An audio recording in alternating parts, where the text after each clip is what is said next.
माझं नाव मिसेस रितू वेले.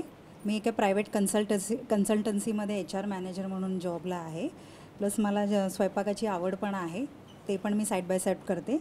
आज मी बनवले कोकोनट कॉईन. म्हणजे ह्याच्यात 90% आपलं ओलं खोबऱ्याचं प्रमाण जास्ती घेतलेलं आहे आणि अगदी थोड्या थोड्या प्रमाणात काही पिठं घेतलेली आहेत.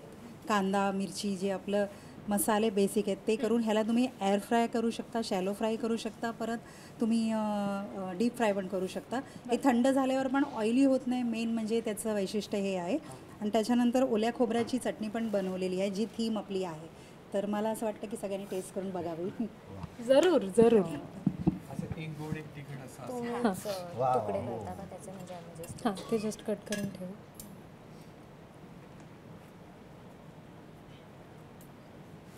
आता गोड पदार्थासोबत तिखट पण हळूहळू पदार्थ ह्याच्यात येत आहेत.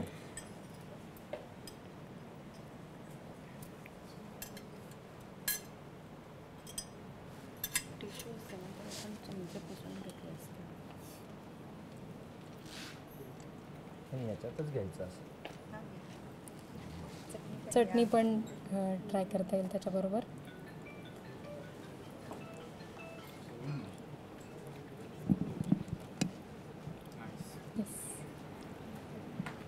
डन. कोकोनट कॉईल ही 3ऱ्या क्रमांकाची रेसिपी आहे. धन्यवाद.